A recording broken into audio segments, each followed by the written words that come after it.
que contribuyen como fuente energética primeramente para los microorganismos, pero que también sirven como fuente energética para nuestros animales, ¿no? Absorbidos particularmente por las paredes ruminales, y ya lo que se genera como proteína microbial va a ser utilizada, en este caso, en tramos posteriores. Decimos que esos van a salir del rumen, van a ser transportados hacia el hígado y se va a direccionar su uso, ¿no? Entonces, en ese proceso, nuestros animales rumiantes pueden consumir alimentos que pueden ser ricos en proteína, es decir, fuentes de nitrógeno proteico, pero tienen la peculiaridad de utilizar también la fuente de nitrógeno no proteico. Cuando me refiero a las fuentes de nitrógeno no proteico, las vacas pueden consumir urea, pueden consumir gallinaza, pollinaza, otras fuentes de estiércol, que son ricos en proteína, y que las bacterias van a utilizar ese nitrógeno para su crecimiento, es decir, que van a generar amoníaco por procesos de fermentación, y ese nitrógeno lo utilizan directamente para reproducirse, ¿no? Una vez que se reproducen, parte de esas bacterias podrán mantenerse en el rumen por cierta cantidad de tiempo, pero pueden transitar, ¿no? Es decir, que van a salir del rumen hacia tramos posteriores, van a llegar, en este caso, al estómago verdadero, van a llegar al duodeno, y va a haber una digestión gástrica y enzimática, y van a exponer esas proteínas o esas bacterias, y las van a degradar hasta aminoácidos y se van a absorber, y esa va a ser la principal fuente de aminoácidos para nuestros animales, ¿no? En condiciones normales de consumo, eso es lo habitual, es lo que se genera, ¿no? Se genera proteína microbial, fuente importante de proteína. El problema cae cuando hablamos de vacas altamente productoras. Si una vaca, pongámosle que produce 15 litros de leche, por cada litro de leche se necesitan 80 gramos de proteína, pongámosle. Ahí nomás estamos hablando de cuántos gramos de proteína. Pongámosle en 10 litros. 10 litros de leche son 80 gramos. Para producir 10 litros de leche, perdón, 800 gramos de proteína. Ahora bien, ¿cuánto se produce en un rumen? Un rumen puede producir entre 400 a 1500 gramos de proteína por cada día. Pero si incrementamos la eficiencia de esa vaca, pongámosle que ya son 20 litros de leche, estamos hablando de 1600 gramos de proteína. Ya se nos queda corta la proteína del alimento. Y no le hemos sumado porque el animal está creciendo, porque era el primer parto. No le hemos sumado que el animal necesita unas 600 a 700 gramos de proteína para mantenimiento. Entonces, ahí es donde decimos nosotros, pero la proteína microbial generada ya nos queda corta, entonces tenemos que darle fuentes de alimento que sean ricas en proteína, en este caso, y que no sea fermentable, sino que sea digerible, a lo que nosotros conocemos en algunos casos como alimentos con proteína bypass, es decir, que no son fermentados en su totalidad, pero que sí son utilizados a nivel de digestión. Algunos de ellos tenemos los granos de destilería, tenemos los productos de origen animal, harina de plumas, harina de carne y hueso, que, cierto, están limitadas a su uso por la parte, en algunos lugares, por las encefalopatías con informe bovina, ¿no? Se mencionó mucho hace muchos años y se dejó de utilizar. La harina de soya, por ejemplo, también tiene una alta cantidad de proteína que no se fermenta, pero sí se degrada y que contribuye con esa proteína para que la vaca obtenga proteína para la producción de leche.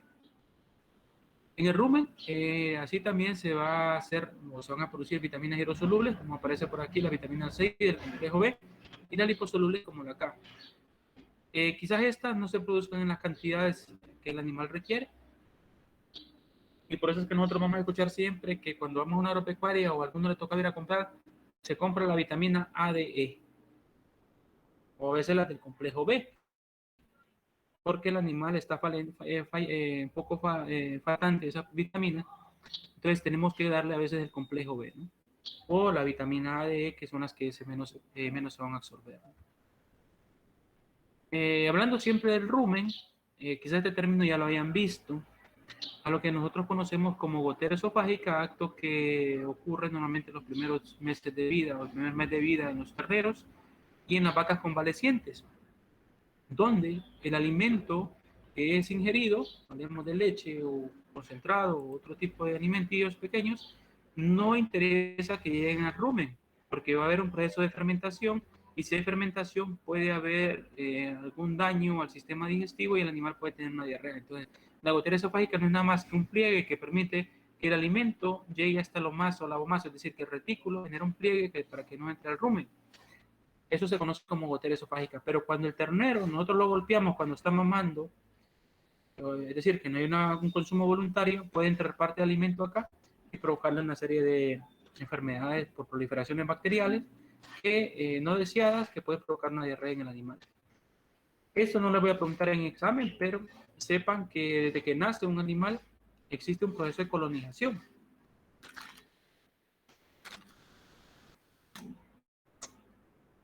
Yo sé que en algún momento vieron por ahí en algún lugar de que el sistema inmunológico que nosotros tenemos, los individuos, particularmente las hembras, no reconoce el individuo que está implantado en la parte uterina.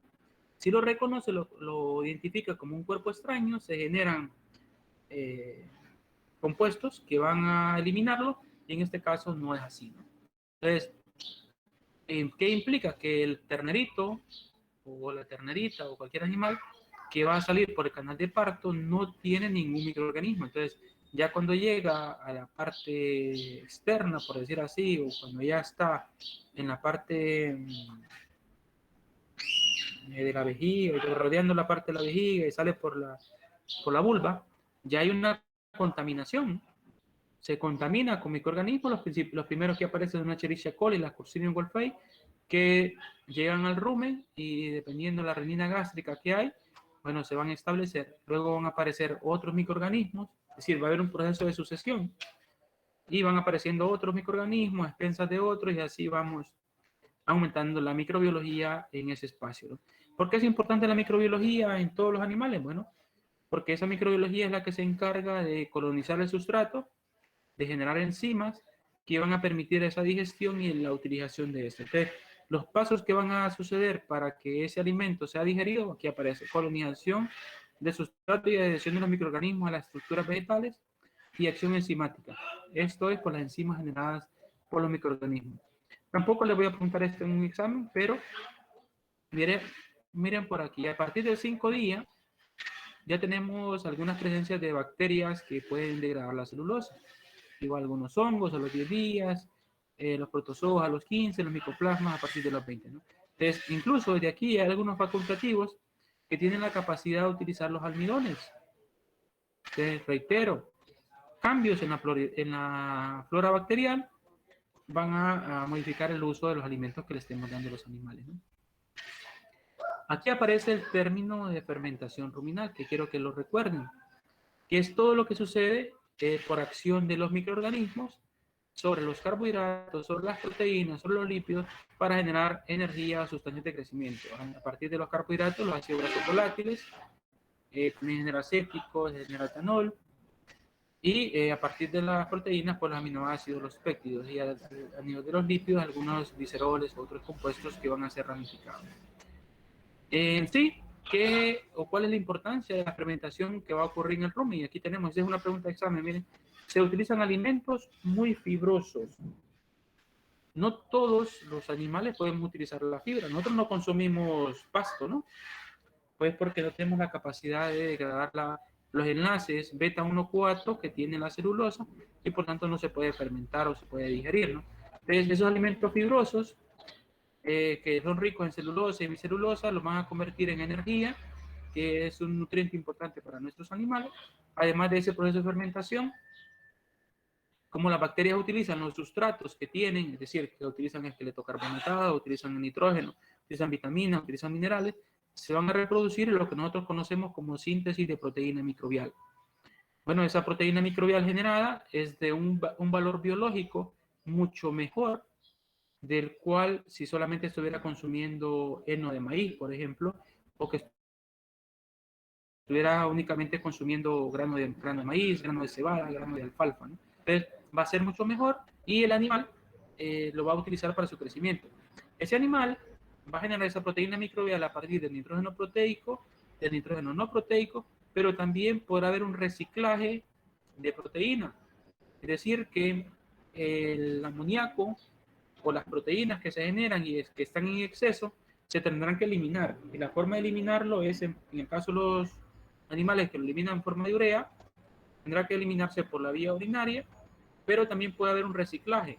Cuando hablamos de reciclaje es que esa urea llega hasta las glándulas salivales vuelve a caer al rumen y se vuelve a utilizar para la síntesis de proteína, o puede haber una difusión en las paredes ruminales. Esto normalmente ocurre el reciclaje de urea cuando la dieta es de muy mala calidad. Dietas que tienen menos del 13% de proteína se considera que existe un valor alto en reciclaje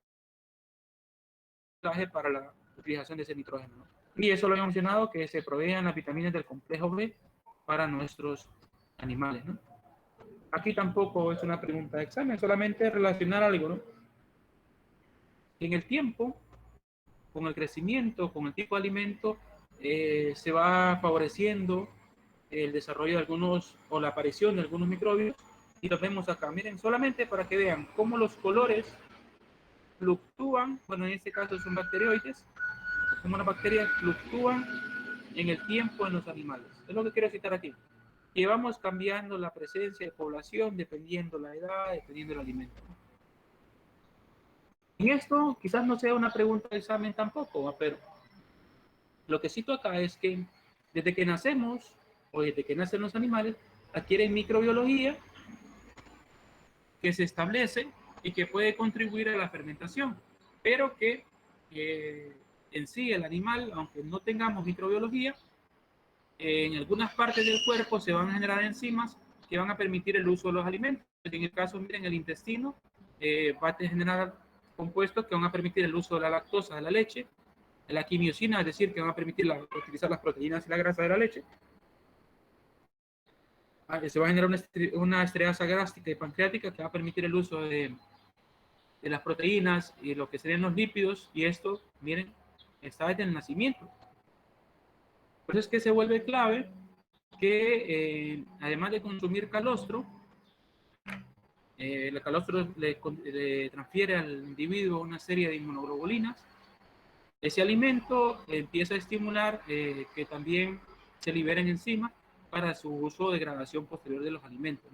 A partir del día 30 ya tenemos mayor acción bacterial y mayor acción enzimática para degradar las moléculas complejas del alimento, ¿no? Quizás tampoco vaya una pregunta de examen y esto, lo que me interesa es que existen grupos específicos de microorganismos que degradan alimentos.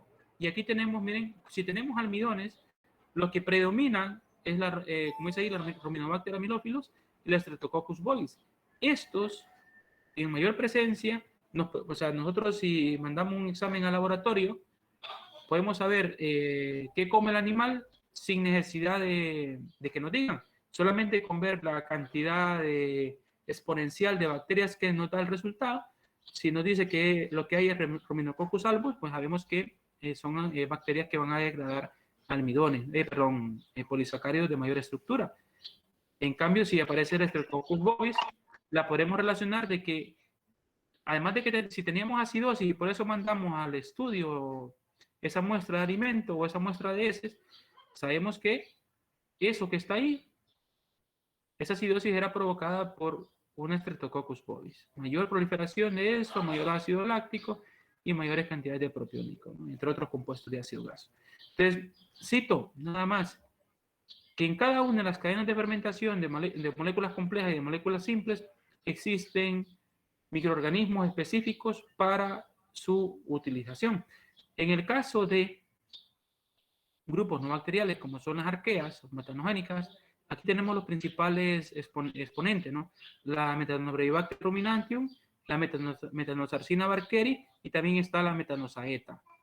Entonces, eso va a depender del sustrato. Estas dos son más orientadas hacia el uso del hidrógeno y la metanosaeta me parece que es más orientada al uso del CO2 para la síntesis de metano. Entonces, si cuando queramos hacer una tesis, piensen en esto. El grupo específico de bacterias que esté predominando no, es un indicador para nosotros del tipo de alimentación que es recibiendo, ¿no? Reitero, no es una pregunta de examen, solamente es para que tengan esa información. Sé que esto otro lo voy a colocar todo, probablemente se lo han preguntado alguna vez. ¿A partir de cuándo yo le doy alimento sólido a mis terneros? Sabemos que a nivel de campo, por lo general, si el terreno está suelto, con la vaca, consume cuando él puede o cuando él quiere ya, ¿no? Pero si nosotros queremos inducirlo en un corral, Probablemente el concentrado debería estar disponible a partir del día 3 al día 5. Hay quienes no lo ponen ese día, lo ponen al mes, ¿no? A los 15 días. Y los forrajes incluso podrían estar a la semana o al mes. ¿Cuál es la ventaja de colocarlos o ponerlos disponibles para los terneros? Bueno, ya sea concentrado o sean forrajes, van a permitir que el tamaño del rumen incremente. Además de ello, podríamos tener un mayor tamaño de papilas. Se considera que los que promueven la mayor producción de papilas son los concentrados, lo vemos por aquí, miren. El concentrado tiende a generar más ácido propiónico y el propiónico está más relacionado al incremento del tamaño de las papilas, igualmente que el butírico. El problema es que al estarle suministrando demasiado concentrado, esas papilas se empiezan a achatar. Es decir, si esta era una papila, lo que se logra ver, si esta es una papila digestiva, en esta función hacia arriba, al tener una alta cantidad de concentrado en la dieta, esta papila toma esta otra posición y se achata, se hace fuerte, ¿no? Se hace rígida. Entonces, ya existe menor cantidad de absorción, por eso porque se ha queratinizado. Al queratinizarse, se vuelve tan dura que con una ligera abrasión puede crearse una fisura. Por esa fisura, entrar enzimas bacteriales y conducirse por los torrentes sanguíneos hacia los tejidos blandos y provocarles algunas enfermedades metabólicas. Entonces, si quieren colocarle concentrado, pues lo pueden poner al tercer día, ¿no? Pero no estamos hablando del concentrado de la vaca, estamos hablando de concentrados iniciadores, o algunos le llaman en el caso de los cerdos pre-starter o starter, que tienen un perfil de proteína y otra serie de compuestos que son más ricos y más afines para ese tipo de animal, pero es muy poco común en la zona. El agua sí tendría que estar disponible a partir del día 3 para que el animal por curiosidad vaya consumiendo y vaya consumiendo y así rápidamente crezca, ¿no? Doctor, ¿Sí? ¿hay alguna manera de ablandar nuevamente estas papilas? ¿O desde el momento que se endurecen ya quedan así? Ya quedan así.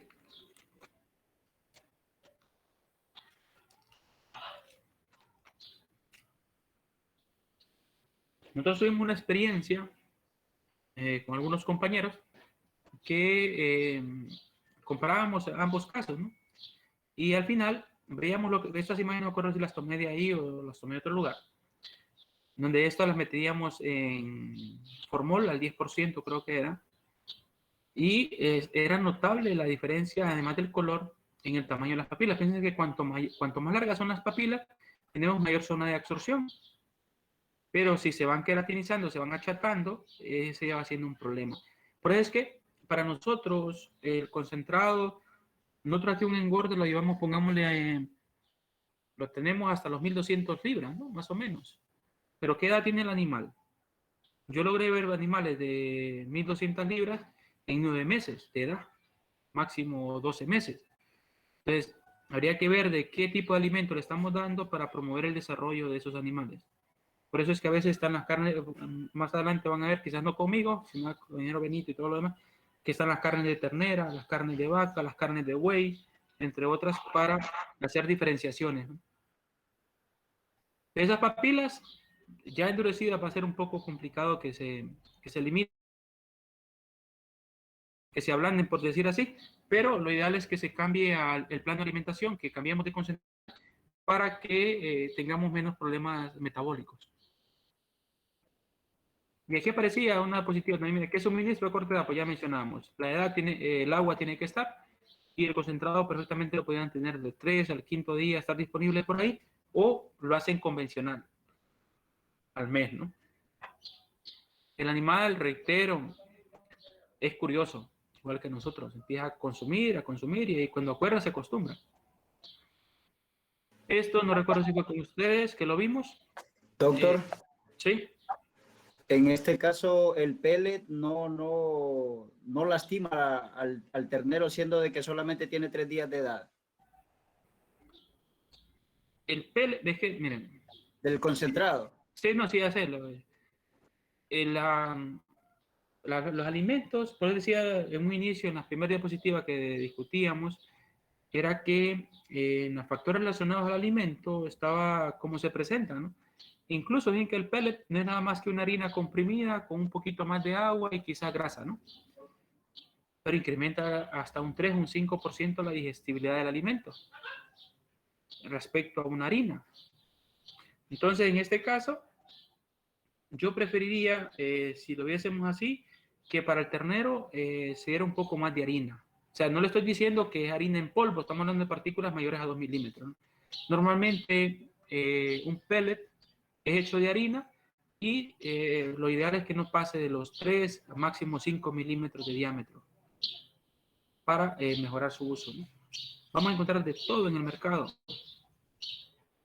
pero no, o sea, no le causaría ningún problema. Si le diera pellet, incluso tampoco no le da muy problema. Incluso en lechones, por ejemplo, se utiliza más el pellet que lo que es la harina.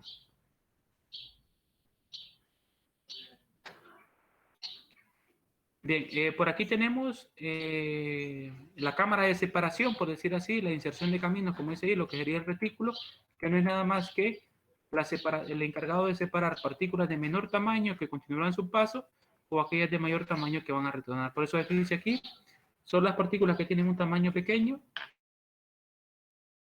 y que son densos, van a continuar el paso al preestómago, al tercer estómago y continuar su proceso, ¿no? Esto también creo que lo han visto los que han ido a un matadero. Lo mazo es como un libro, lo conocen normalmente como librillo, que tiene la capacidad de absorción de agua y de algunos minerales como el sodio y el potasio, que van a ser reciclados nuevamente por la saliva y que van a contribuir al desarrollo de los animales, ¿no? Tiene una capacidad aproximada de 10 kilogramos, pues no va a depender del tamaño del animal, ¿no? Finalmente llegamos al estómago verdadero, que se conoce como abomazo o cuajo, le dicen algunos, o cuajar, donde de aquí hacia adelante es como que estén viendo el estómago de cualquier otro monogástrico. Este abomazo es el que utilizan en algunas lecherías, que lo secan, lo ponen con limón, con sal, y después lo utilizan, hacen preparados para cuajar la leche, ¿no? El estómago verdadero, como dice por ahí, tiene iguales funciones que lo que sería en cualquier otro monogástrico. Y ahí, ¿qué es lo que va a llegar? Recuérdense de esta parte de aquí, miren. ¿Qué es lo que llega hasta el abomazo? Llega el alimento que no fue fermentado, alimento fermentado, llega microbiología que se generó aquí, que continúa el paso, y también llegan descamaciones que de las paredes celulares que están por acá, ¿no? Entonces, eso es lo que va a llegar hasta el abomazo. Por eso dice aquí, normalmente los alimentos mezclados que entran al abomazo son compuestos principalmente de partículas no fermentadas del alimento, algunos productos finales de la fermentación microbiana y los microbios que crecieron, ¿no? Eso sería parte de lo que llega ahí y también parte de lo que sería la proteína endógena, es decir, de las descamaciones que están en las paredes. Y miren esto otro, dice, en los animales con dietas bajas en fibra, gran parte de los alimentos, es decir, granos, son digeridos en el abomazo. Mencionábamos antes, tiempo medio de retención. Los granos o alimentos ricos en almidones, si se reducen de tamaño, el tiempo medio de retención en un rumen es bastante corto y continúan hasta al abomazo. En este punto, contribuyen con una fuente importante de energía y proteína. Si lo vemos como el grano de maíz, molido en harina, pues aquí aporta muy buena cantidad de energía disponible para producir más leche o producir más carne. Por eso les decía, hay alimentos bypass, grasas bypass, que les van a ayudar a incrementar el nivel de energía, nivel de proteína disponible para producir más leche o más carne, ¿no? Una vez que salimos del estómago verdadero, llegamos al intestino delgado, dividido quizás así en tres partes, duodeno, yeyuno y ilión. En el primero hay una mayor digestión enzimática de las moléculas complejas, mayor cantidad de absorción, después va reduciéndose un poco. Y en ese punto de lo que sería el duodeno es donde van a descender o van a llegar las enzimas generadas por el hígado y el páncreas para degradar esos alimentos, ¿no? El intestino también va a generar sus propias enzimas para degradar el alimento. Así también el páncreas va a generar sustancias que van a permitir la capacidad tamponante en ese sector, ¿no? Y eso que acabo de mencionar aparece listado por acá, ¿no? La absorción, la digestión. Posteriormente que salimos del intestino delgado, llegamos al intestino grueso. También conocido en algún generalmente como ciego, colon y recto, ¿no? Y internamente también puede serse dividido en varios momentos, ¿no? El ciego, el colon y el recto quizás tengan algunas funciones de absorción, pero también puede haber fermentación, como en el caso de lo que sería el ciego, dependiendo de algunos animales. En otros va a suceder esa fermentación en el colon, pero el colon tiende más a hacer procesos de absorción de agua y algunos minerales y la formación fecal, ¿no? La formación fecal particularmente se va a dar en el recto, posterior va a suceder su excreción. Reitero, algunos animales han desarrollado más el ciego o bien el colon para hacer pruebas de fermentación y de absorción. El recto particularmente es lo que decimos todos, acumular heces y finalmente excretar. Una de las glándulas más importantes del cuerpo es el hígado. Ese hígado, miren como dice acá, se va a encargar de eliminar, transformar el nitrógeno en urea para ser eliminado. El exceso de glucosa que esté por ahí lo podrá almacenar en forma de glucógeno a nivel hepático, lo puede direccionar a que se use como glucógeno a nivel muscular, es decir, una fuente que posteriormente va a ser utilizada como glucosa y que en este caso ya va a ser el páncreas que va a generar la insulina para mediar el uso de este, ¿no? Se generan proteínas del plasma sanguíneo, se generan sustancias que van a permitir la degradación de los ácidos grasos a nivel del intestino, particularmente el intestino delgado. Como dice ahí, se produce el colesterol y las proteínas específicas de transporte de los compuestos a nivel del cuerpo. Se encarga de detoxificar el amoníaco, quizás sea redundante con lo que estamos aquí con la urea, porque va a convertir el amoníaco a la urea o va a eliminar también en la parte de lo que sería el ácido úrico, ¿no?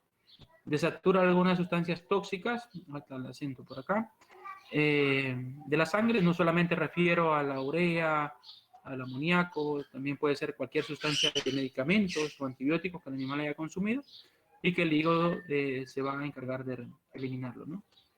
Es encargada de regular los niveles sanguíneos de amoníaco, pensando en que el amoníaco puede provocar una alcalosis, y al final acumular CO2 y intoxicar el cuerpo, ¿no? Se encarga de fraccionar el ácido úrico, es decir, que lo puede, en el caso de los rumiantes que generen ácido úrico, bueno, lo van a convertir en urea o viceversa para eliminarlo al final. Pero quienes producen en sí ácido úrico son las aves y lo que serían los reptiles, ¿no? Procesa la hemoglobina para utilizar el hierro que ésta tenga. Y finalmente, en la secreción biliar se generan compuestos que van a eliminar los desechos y descomponer la grasa. Es decir, quizás redundo acá lo que decíamos con la detoxificación y con la desaturación de los ácidos grasos, ¿no? Y finalmente, tenemos el páncreas, que tiene funciones, como dice, digestivas y hormonales, tanto a nivel endocrino como exocrino. Si lo vemos a nivel exocrino, genera sustancias encargadas de la degradación de los alimentos, es decir, la degradación de los carbohidratos, grasas y proteínas, pero también a nivel exocrino se generan las sustancias tamponantes que van a permitir neutralizar el pH a nivel del duodeno, y a nivel endocrino se va a encargar de generar lo que es la insulina y el glucagón, que van a permitir mantener el nivel normal de glucosa en la sangre, es decir, que va a permitir regular de que no tengamos una hiperglucemia o una hipoglicemia y por tanto que el animal esté en forma constante, ¿no? Por eso dice aquí que a nivel endocrino son los que generan insulina y el glucagón, y la somatostatina, que tienen que ver con el normal funcionamiento de lo que sería la glucosa. No sé si hay alguna pregunta, jóvenes.